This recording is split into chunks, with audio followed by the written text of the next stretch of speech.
Hey, if you've been a long-term subscriber of mine, if we've been in a long-term relationship together through this screen, then you've probably heard me talking about making a video like this for upwards of 2 years. I could make an entire video on brand loyalty. Or hey, maybe you're new here and you arrived via a link that somebody sent you in an argument where you were digging your heels in about why a product you purchased was the best and anybody who disagrees with you is an idiot.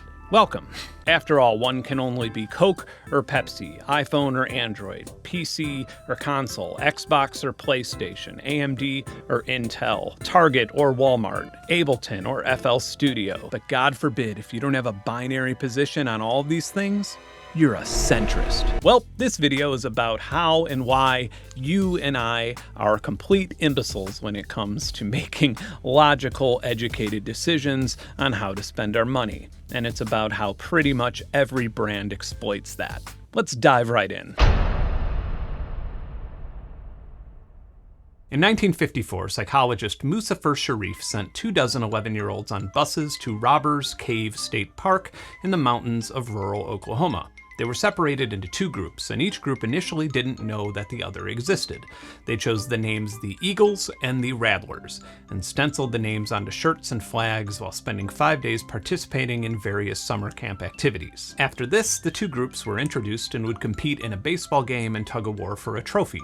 Before the end of the first day, the Rattlers spent the day practicing baseball and decided they'd put a sign on the baseball field that said "Keep Off," and threatened to physically harm anyone from the Eagles who touched it. The Eagles burned the Rattlers' flag, and the Rattlers broke into the Eagles' cabin and stole or destroyed their belongings. The groups started physically fighting, and researchers had to separate them. Sharif improvised some ways to get the groups to work together, like a bean collecting contest or showing a film for everyone, but reintroducing the groups actually made them even more agitated with one another. So researchers blocked the water supply on top of the mountain and blamed it on vandals, and had the children climb the mountain to eventually find the problem and work together to remove a giant sack stuffed in the water outlet. Only the Rattlers had canteens. Not only was there no fighting, but when the water finally started flowing, the Rattlers let the Eagles ahead of them in line as they were thirstier without the canteens. This is one of the many studies and examples that led to social identity theory, which breaks this down into 3 stages. I'm going to use pre-agriculture evolutionary examples so it makes more sense why it is that we are this way. Stage 1, categorization. Social environments are incredibly complex, but they are required for survival, so we need to quantify ourselves into them. I am a tall, light-skinned man with dark hair. Stage 2, identification. This is where we adopt the behavior of our categories or subcategories, and when we were hunters and gatherers, this was required to maximize reproductive fitness. All of the other tall men in my tribe are hunters. I am a proud hunter as well. Stage 3, social comparison. Once we have identified our group identities, it's very easy for us to distinguish between ourselves and others. And in fact, an individual's self-esteem depends on this. Hey, come here. I was just out hunting and I saw this group of short guys. They had different skin markings and scars than we do. Not to be racist, but they had darker skin than we did as well. And we need to protect our resources immediately because, as you know, everybody who doesn't look like us is known to be evil. Again, not to be racist. It's quite easy to see how tribalism made a lot more sense for our survival in the early days, but through many horrific examples, it's also quite easy to see how we have long outgrown it. That Robbers Cave study is infamous in psychology, but what is not so infamous is that it was actually a do-over. Sharif had initially sent a different group of boys to Robbers Cave, and once they realized that they were being manipulated, they bonded together regardless of team affiliation, and the entire experiment had to be aborted. It seems like one of the solutions to tribalism is a common enemy, whether that common enemy be another tribe or a larger problem. I could think of some examples in my lifetime of sudden unity in the face of something bigger. For example, politics immediately after 9/11 or in the first few weeks of COVID-19. This is just my thought, but brands seem to be immune to this. When they do horrible things, there is some backlash, but you're identifying with a logo rather than communicating with other customers. For example, if all Google Pixel phones got an update that bricked your phone 2 years after the first day that you turned it on to force you to upgrade, it would be unimaginably ridiculous. However, there would be no mass exodus to Samsung phones, for example. Maybe what makes brands so immune to revolt is that the social identity with other humans is fractured by default, and that's only multiplied by the fact that we've already spent so much time and money in the ecosystem. Speaking of brands, I'm really curious to see which ones will be buying ad space in this particular video. Now, this isn't part of the 3 social identity theory stages, but I'm going to mention it while we're looking at our psychological origins because it plays a really strong role in all of this. Abandonment. If your tribe abandoned you, you were pretty much left for dead. So even today, just the idea of being abandoned or not fitting in triggers an immediate trauma or anxiety response. That's why it feels so bad to get broken up with, or why a lot of people will even say that getting dumped felt worse than losing a family member. It's why the #1 phobia in America is public speaking. That's because public speaking risks ostracization, and we associate ostracization with death. All right, let's have a thought experiment. Close your eyes, come with me, we're hanging out at a casino. I generously give you $200. We decide to go over by roulette, and you decide to put $100 down on any old random number. So you put $100 down on 32. The wheel spins, the ball rolls, it lands on 7. How upset are you from a scale of 1 to 10 that you lost that game of roulette? Remember that number. Now, I notice a server walking through the casino and I flag them down, and before you have a chance to put down another bet, I pull you aside and ask you if you want a drink or a snack. While that happens, without you betting, the roulette wheel spins, the ball drops on 32, winning you nothing. From a scale from 1 to 10, how upset are you now? If you're like the vast majority of human beings, your second answer is a higher number. You are much more upset with the second scenario, even though you didn't participate. You're less upset with losing $100 than you are with completely breaking even. What you're experiencing is the visceral evolutionary glitch in logic known as loss aversion, and it's very well tied to our fear of abandonment. We hate losing something more than we like gaining something, and that is the phenomenon that drives the sunk cost fallacy. Stay with me, it gets weirder. In 1968, 2 researchers went to a horse track and approached 141 bettors. About half were in the process of placing a bet, and the other half had just placed it. They were asked to rate the confidence of their horse winning from a scale from 1 to 7. Those who had not yet placed their bets averaged at 50% confidence. Those who had just placed a bet averaged at 69% confidence. The only difference was that the money had changed hands on the bets. On the flip side, in a 2016 study, 45% of NCAA sports fans refused a free $5 bet against their team. This gets even crazier. In 2007, the University of Southern California conducted a study where participants had to make difficult decisions in sets between 2 different used cars, each having their pros and cons. 1 week later, they were called back and presented with the decisions they had made a week prior, except that 50% of them had been told that they made the opposite decision to what they actually had. Astonishingly, there was no arguing. People began to remember and even double down on decisions that they didn't even make. Somebody who chose a car that had low miles and high fuel efficiency now chose a car that had a powerful engine and a sunroof. The results were actually repeatable in another experiment, choosing between 2 different apartments. Our preferences are measured mostly by their consistency with our previous decisions, even if we don't recall making a choice. So what this suggests, in all actuality, is that if you've previously preferred shopping at Target over Walmart, you will be happier shopping at Target even if Walmart has better prices and a better selection of the items that you need. Researching psychology in the way that affects how consumers make decisions is a very profitable path in science, and there's no shortage of research to go through. But by now, you've probably already come to the conclusion that our brains are at odds with our ability to make objective, logical decisions when it comes to how we spend our money. I'm going to risk royally pissing off half of my viewers. I'm going to frame all of this up with the lowest hanging fruit. The daddy of long-term emotional manipulation and abusing our visceral fallacies.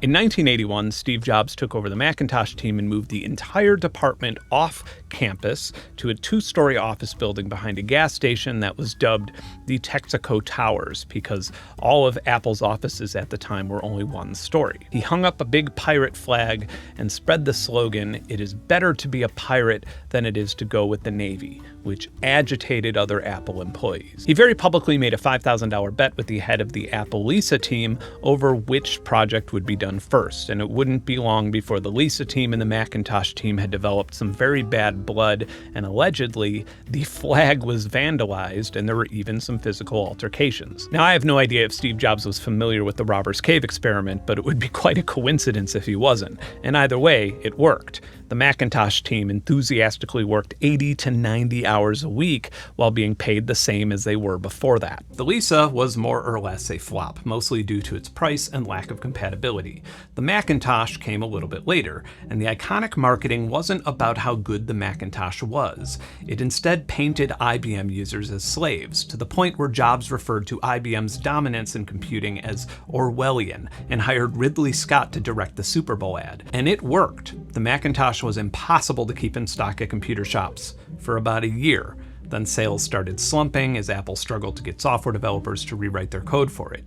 By 1985, Apple's board of directors supported removing Jobs from the Macintosh team, and he wouldn't return until 1997, when Apple was losing $1 billion a year. This is where the real conditioning begins, where Apple's marketing strategy is a social identity theory playbook. Here's to the crazy ones. This is the famous ad where Apple abstractly compares themselves to Martin Luther King or Gandhi. To quote the ad, while some see them as crazy ones, we see genius. All right, Mac versus PC. Let's pick our teams here. We'll take Einstein, Picasso, MLK, Muhammad Ali, Amelia Earhart. Yo, PC, since you think that all these people are crazy ones, who you choosing for your team? This guy, John Hodgman. Apparently. A white screen, literal infant music. A cool, attractive guy representing Apple users and a lame guy representing everybody else. The Mac rarely boasts or brags. In fact, he's not even competitive. Apparently you're the finest desktop PC on the market at any price. Very nice. Just one man's opinion. Instead, a third-party figure of authority usually appears to make the technical distinctions. If you were a Windows or Linux user, these ads made you irate. But these weren't to get people to transition to Apple's platform. They were to condition those already in it. To get new customers, Apple often makes deals with colleges. For example, the School of the Art Institute of Chicago bundled MacBooks with tuition whether or not the students needed one. Like most brands, Apple obviously hires and aligns themselves with likable celebrities, but they are by far the brand that pays the most for product placement in film and television. In fact, they will allegedly not allow you to use their logo or trademark if a villain is using one of their products. Seriously, try to find one antagonist in a movie or show who's using an iPhone. For a very long time, Apple used the combination of a premium pricing strategy and artificial scarcity. If you had to wait in a super long line for a phone that costs 30% more than its competitors, then the easy conclusion that you would come to is that it's the best phone on the market. Obviously, not everybody has that kind of money, but the big problem with Apple's social identity marketing is that it's usually targeting a younger demographic, and it's often detrimental.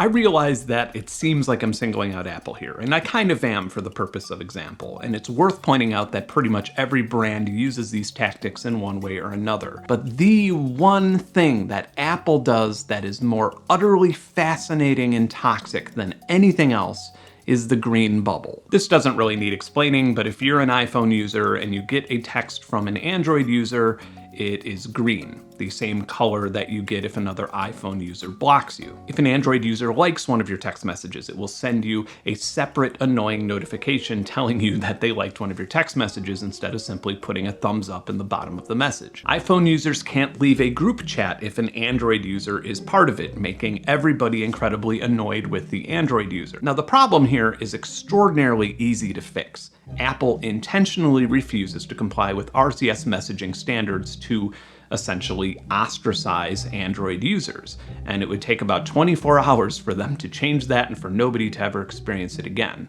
It's also a massive security liability that would be patched. Apple has designed and engineered this problem brilliantly. The average person who uses an iPhone has no idea how to get a company to change their messaging standards. It's much easier for them to just think, my friend should just buy an iPhone. But unfortunately, what it does accomplish is forcing a lot of minors to choose between a phone that their family can afford or risk being ostracized by their fragile social groups. 87% of American teenagers have iPhones, and the inconvenience of having an Android user in the group chat tempts the group to not invite them in the first place. And these group chats are not only places to make plans or socialize, they're also often required for schoolwork. And keep in mind that all of this disclusion doesn't come from a place of hate. It's not the children's fault. This inconvenience is intentionally engineered by Apple. Adults do it too. In a survey of 55,000 single people, 31% said that they would not date somebody who didn't have an iPhone. Now that's obviously vapid and disgusting, but what they don't realize is that this distinction of theirs is a lot more educated than it seems. iPhone users spend twice as much on both clothing and beauty products per month compared to Android users. They spend an hour and 16 minutes more on their phone, and they send twice as many texts. They tend to make more money, be far more extroverted, go on more vacations, have more close friends, and take twice as many selfies. Despite iPhone users being nearly twice as likely to cheat on their partner and 4 times as likely to like a raunchy or suggestive photo on social media, they are 76% more likely to get swiped right or matched on a dating app. This is obviously a whole lot of correlation rather than causation, but it does get oddly specific. For example, Apple customers tend to love unassociated brands like H&M and dislike ones like Costco. In fact, there have been studies that have asked a series of very broad questions about things like family, socioeconomic status, honesty, humility, agreeableness, and with deep learning, predict, with complete accuracy, what kind of phone the person has. Decades and decades of clever marketing and exhaustive conditioning for what? Well, in 2022, Apple has a value of over $3 trillion. They are the most monetarily successful corporation in the history of the world. Apple is valued higher than the gross domestic product of Britain or India. That amount could give America a full ride to college for the next 120 years. It could end world hunger for over a century. As I mentioned earlier, Apple is a low-hanging fruit to use as an example of this.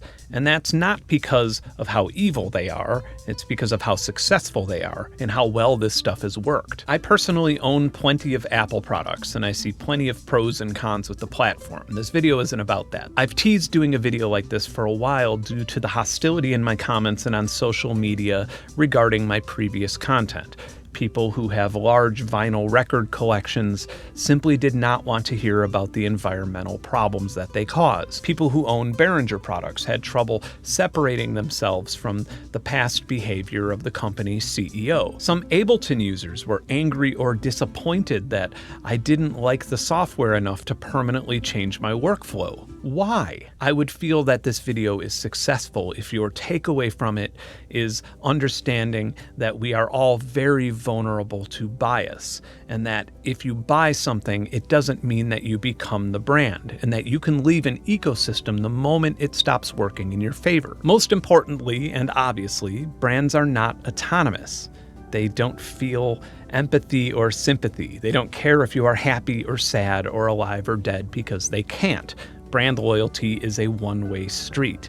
They will never, ever be able to reciprocate your support or allegiance. This isn't only a byproduct of capitalism, by the way. The art of manipulating or controlling people can also be defined as governance or law. It shouldn't be a surprise to anybody that politicians and governments use these tactics to manipulate us all the time, from every single angle, every single party. They invent non-issues to divide us and invent third-party antagonists to unite us. So, when you're debating or arguing with somebody about what product is better, or who they voted for, or a life decision that they made, oftentimes you're not actually arguing about the semantics of that thing. You're literally trying to talk them out of their own identity. Digging your heels in and becoming a fanboy is a very evolutionary trait that all humans suffer from. And maybe if we understand that, it'll help us be more empathic towards others and happier. That sounds really mushy, but it's important because brands and political parties will never care about you. Other humans will. Hey, if you like this video, subscribe to my channel and share it.